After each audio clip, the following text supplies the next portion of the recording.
So, hi guys! This is Alea Jen and welcome back to my YouTube channel. So, for today's video, paano nga ba natin malalaman na nasa tamang amo tayo? So, wala namang may alam nun, pero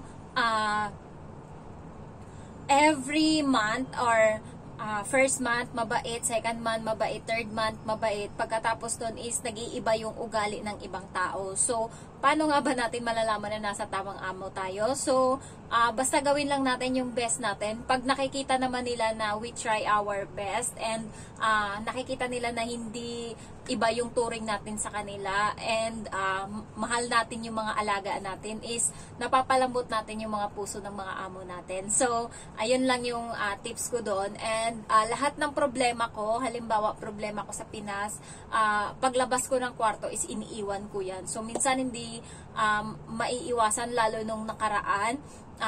Monday pa lang, naghulog na ako ng pera and tinext ko yung pamangkin at chinat ko yung pamangkin ko na naghulog na ako ng pera. So, sinabi ko na kung magkano. And then, Thursday ng tanghali, tinanong ako kung nahulog ko na ba daw yung pera. Monday ko pa nahulog and Thursday na. So, napikon ako and kahit sabihin mong iiwanan yung trabaho, iiba yung trabaho sa personal na buhay, hindi mo talaga maiiwasan and medyo naiinis ako and hindi ko alam anong gagawin ko and hindi ko na siya makontak pagkatapos.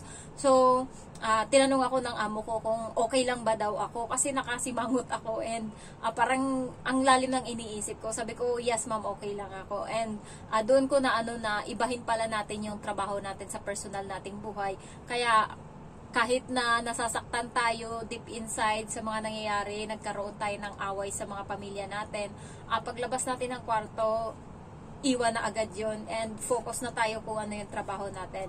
So, last August 14, it's my birthday, and August 12, bumalik sila dito sa August 11, bumalik sila dito sa Hong Kong kasi galing sila ng abroad, ng Thailand. So, pag dating nila is sabi niya sa akin, yung karton sa Monday na natin yan bubuksan. And yung birthday ko is Monday. Sabi ko, yes ma'am. Akala ko, bakit Monday pa? Ilang araw na yung lumipas. Ayan. So, nag-cancel off ako kasi ang daming mga labahan. Ang aftershock ng travel nila is malala. Umabot na ng Miyerkules bago namin natapos yung mga dapat asikasuhin. So, lahat ng mga binitbit nila na gamit doon, especially yung mga bag, mga damit, lahat yun nilabhan, lahat, mga tsinelas, lahat. So, nagkanda, windang-windang ako sa dami ng mga gawain. And, so, Tuesday, Linggo, binuksan ko na yung iba, inunti-unti ko na. And then Monday, binuksan ko na yung isang maleta na malaki, so natapos ko na. And pagkatapos ko no, nagpahinga ako. Ang pahinga ko is pumunta ako ng CR and hand wash ako doon ng mga basahan namin. And pinuntahan niya ako sa CR. Sabi niya, Jen, ano ginagawa mo? Nag-ano ka dyan? Naglaba ka? Sabi ko, nilaban mo yung mga damit ko? Sabi niya gano'n. Sabi ko, hindi ma'am, yung mga basahan nilaban ko. Tapos sabi niya, pagkatapos mo dyan, ibuksan mo na yung box? Sabi niya gano'n sa akin. Sabi ko, yes ma'am, sabi ko gano'n. And then, pagkatapos ko nun, hindi pumunta ako sa box, binuksan ko, and nakita ko puro mga pasalubong, mga dried mango, dried durian, mga pagkain yung nandun. And may nakita akong damit ng bata. So, ang cute, tinignan ko. And then, pinakita ko sa kanya. Sabi niya, oo, okay, ano yan, sa alaga mo. And then, pagkatapos, may mga nakita ako mga tote bag. Ayan. So, tapos, siya siguro, nawala sa isip niya. So, nag-a-unbox ako. And then, biglang sinigawan niya ako, Jen, akala ko may mali akong ginawa. Kasi, napasigaw siya. And then, sabi ko, bakit? Sabi ko, ganun. Sabi niya, kinuha niya tong bag doon pero hindi ako nagsabi sa kanya na birthday ko. Pero yung bata, parate kong sinasabihan. And parate akong hinahandaan ng bata ng birthday. Ay, yung mga laruan niya, guys, ganun ka-sweet yung alaga ko. Alam niyo ba, may mga box-box yan sa dito na maliliit. Ayan, mga ganyan. Nilalagyan niya na yun ng mga laruan sa loob. Nilalagay niya sa plastic na may bitbitan plastic. Tapos sasabihin niya parate na, Jen, ito yung present ko sa'yo sa birthday mo. Sa birthday mo na yan bubuksan. So, punong-puno yan and mabigat and dinadala niya yung parati sa kusina.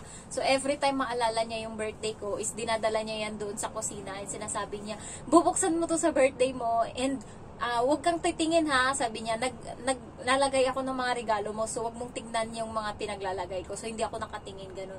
Tapos, tumawag sa akin niya, sabi niya, Jen! Sabi niya, ganun. Wala silang alam na, hindi nila ata alam na birthday ko, ayan. Pero, nung pumunta sila ng Thailand, dinila niya ako. Sabi niya, this is for you, sabi niya ganun sa akin. So, ang ganda-ganda niya, nung pagbukas ko talaga, ito yung naiiba yung mukha sa lahat. Kasi, lahat doon is, parang old white yung mukha. And ito yung naiiba kasi ang klase tignan, ayan. So, Gentlewoman yung brand, ayan. So, ganyan siya. And, ito yung mga ano niya doon sa loob, ayan. So, sa Thailand niya to binili. And sabi niya sa akin, this is for you, happy birthday, it's my present for you. Parang naiiyak ako kasi syempre naalala niya yung birthday ko. And hindi ko naman yun sinabi sa kanya. Yung bata lang, parati niya naririnig na sinasabihan ako na, ayun nga, birthday ko na. Sabi niya, buksan mo yung mga regalo ko sa'yo. Pero mga laruan lang naman niya yun. Sabi niya, buksan mo yun sa sa birthday mo. Sabi niya ganon. And eto, nung pagbigay niya, ngayon ko lang nabuhos yung loob ko. Kasi nung time na yun na binigay niya to sa akin, is pinipigilan ko. Ayan. So, natuwa ako. And sabi ko sa kanya, thank you so much, ma'am. Sabi niya, para to sa'yo. Sabi niya, happy birthday. Kasi akala ko, hindi niya naalala yung birthday ko. And nung umaga nun, bago niya pala to binigay sa akin, pagkagising ng bata, may pasok yung bata nung araw na yun. First day sa school. So, nagmamadali sila ng punta palabas. Ayan. So, pero yung bata, kakagising niya lang and pinalitan ko siya ng damit. Tumingin siya sa akin. Tapos, nandyan din yung niya, yung nanay niya and tatay niya. Nandun sa gilid. Nag-aasikaso ng mga dadalhin nga, yung mga papel para sa bus. Ayan. So, tapos, binibihisan ko siya and bigla siyang napaganon sa akin. Sabi niya, Jen, it's your birthday today, right? Sabi ng ganun ng bata. Tapos, niyakap ko yung bata sa ulo. Sabi kong ganun, thank you so much. Sabi kong ganun, naiiyak din ako nun. Kaya ginawa ko, tumalikod ako. Kasi yung mama dito, yung papa dyan, nag-aasikaso. So, nandito, kaharap ko yung bata. Tapos sabi niya, birthday mo, di ba ngayon? Sabi ko, oo. Sabi ko, thank you so much. Tapos, paiyak na ako kasi, hindi naalala ng pamilya ko na birthday ko or hindi nga nila ako nahandaan. Ayan. So, wala akong handa doon sa Pinas ng birthday ko. Hindi nga nila naalala. Pero yung ibang tao naalala yung birthday ko. Ayan. Naiyak ako. Sinabi ko pa mismo sa pamangkin ko na birthday ko ngayon, may handa kayo dyan? Sabi ko ganun sa pamangkin ko, sabi niya wala daw handa yung mama ko. Ayan, so buti pa tong ibang tao na alala. Ayan, bumuhos tuloy yung loob ko. Ayan, so first time ko to. And then, niyakap ko yung bata. Ayan, tumalikod ako kasi paiyak na ako. And sabi ko, thank you so much. Tapos sabi ng tatay, oh, happy birthday, Jen! Sabi niya ganun sa akin. Paano mo paano mo alam, Emma, na birthday niya? Sabi ko, parati niya kasi ako, sir, pinaghahandaan ng regalo kapag naglalaro kami. Ayan. Kaya naalala niya na ngayon yung birthday ko. Pero yung nanay pala, malayo pa yung birthday ko nung pagpunta nilang Thailand, August 5. Doon siya napabili nito and alam niya na birthday ko. Kaya kahit hindi ko sinasabi sa kanya kasi pag uwi niya, alam niya na kaagad na birthday ko nung Monday and surprise niya talaga. Ganon yung ugali niya kahit sa bata niya nung birthday. Hindi niya sinabi kung ano yung mga nandyan, pero nagulat na lang kami nung birthday, marami siyang hinanda na regalo para sa bata. So, ganun yung ugali niya. And ito, nagulat ako. At least thankful ako kasi kahit papano naalala ako ng amo ko. And natutuwa lang ako kasi at least mabait sila sa akin. And ganun din naman ako sa kanila. Kahit isang beses hindi pa ako sumagot sa kanila. Ayan. Kahit isang beses hindi pa ako lumaban or hindi naman nila ako pinapagalitan, pero kahit isang beses hindi nila ako nakitang sumimangot sa kanila or nagdabog or ganun, hindi. Kahit na minsan pag nalilate kami ng uwi and nakakatulog ako alas 12 na hindi nila ako nakikita na nakasimangot. Ayan. So last time nga nakatulog kami alauna na kasi tinulungan ko yung amo ko. Pero hindi niya ako nakikitang nagsisimangot or ano kasi iniisip ko naman na ano lang to, bukas magbabago din naman kasi ngayon lang to, bukas ibang araw naman. So may posibilidad na bukas mas maaga kami makakatulog.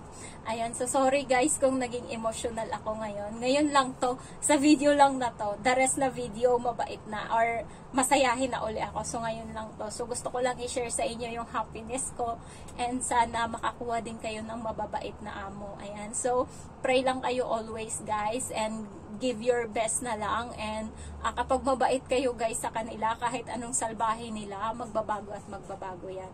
Ayan, so if you're new to my channel, don't forget to like, to comment, and then to subscribe. Thank you so much for watching. Bye bye, love you.